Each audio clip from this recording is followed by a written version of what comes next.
Solving rational equations. We're going to look for a common denominator, or the least common denominator. So let's rewrite the fractions here. So we have fraction plus fraction equals fraction minus fraction. And we have a 3, 1, 3, 5, and a denominator of 8, 4x, 2, and x.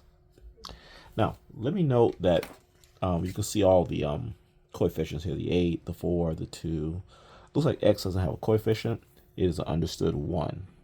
So we're going to put that to use. All right, now, step 2 would be to get the common denominator. And when we look at our numbers, we have an 8, a 4, a 2, and a 1. When we look for the least common denominator, let's just go through 8, 16, then 24, 32. Let's go 4 times tables, 4, 8, 12, 16, 2, 4, 6, and 8, 1, 2, 3, and 4. We look for something common. Well, I see already we have common with the 8. We have 8 here, here, and here. If I keep going down here, I'll eventually get to 8. So 8 is our least common denominator. So we're going to put 8 in all the denominators. Okay, next. We have a single x here and a single x here. So x will also be our least common denominator for the variable. So x, x, x, and x. And we won't forget the 3, the 1, the 3, and the 5. Now, let's see what's addition. 8 times what is 8x? 8 times x would be 8x. So we'll put an x here. So 4x times what is 8x? 4x times 2 would be 8x. So we'll put a times 2 here for the numerator. 2 times what would be 8x? Well, 2 times 4 and x would make a 8x. So we'll say 2 times 4x would be 8x. And finally, 1x times what would be 8x? And that would be 8. 1x times 8 would be 8x.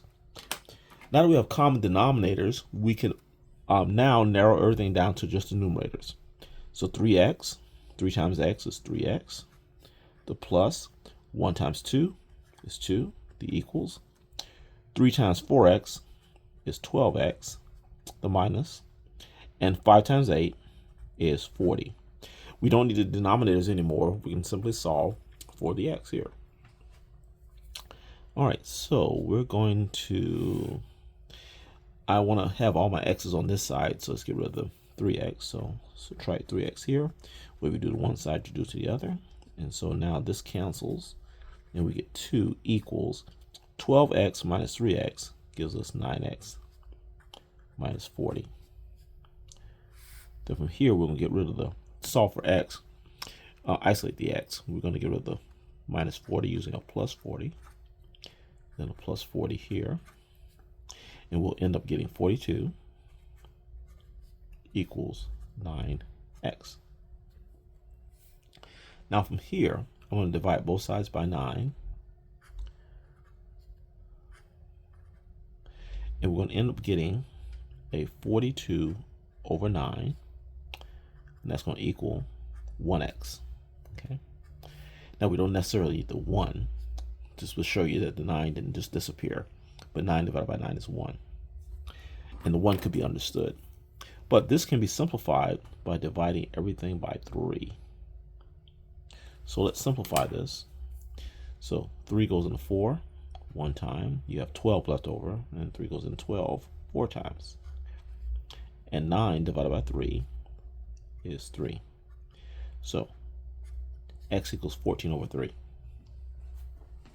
Okay, the next problem. We have fraction minus fraction equals fraction minus fraction. Your numerators are 5, 1, 3, and 1. Your denominators are 3x, 6x, 2, and a 3. Now, let's now go after the common denominator. And let's see. Our numbers are 3, 6, 2, and 3. So 3, 6, 9, and 12, 6, 12, 18, 24, 2, 4, 6, 8, and 3, 6, 9, 12. Let's see, what's common? I already see a 12 showing up in all of them. And but the 6 is the least common denominator. So you have here 6, 6, 6, and 6. So that's my LCD. It'll be a 6. And now you have 1x here, 1x here, no x's there. So that's the highest x, which is just a single x. So now we have our variable, and our LCD is finished. All right, let's put in the numerators: 5, 1, 3, and 1. Now, to go from a 3x to a 6x, 3x times what would be 6x? And that'll be times 2. 6x times what is 6x? That's times 1, because 6x times 1 is 6x. The question is 2 times what makes a 6x? That'll be times 3 and an x. 2 times 3x makes 6x. Last question. 3 times what is 6x? That's 3 times a 2 and an x. 3 times 2x makes 6x. Now we have common denominators. We don't need them anymore. We'll just use the numerators. 5 times 2, 10, minus 1 times 1, 1. 3 times 3x, which is 9x, and minus, and 1 times 2x, which is 2x. These are like terms. These can be combined. Different signs subtract. We have a 9.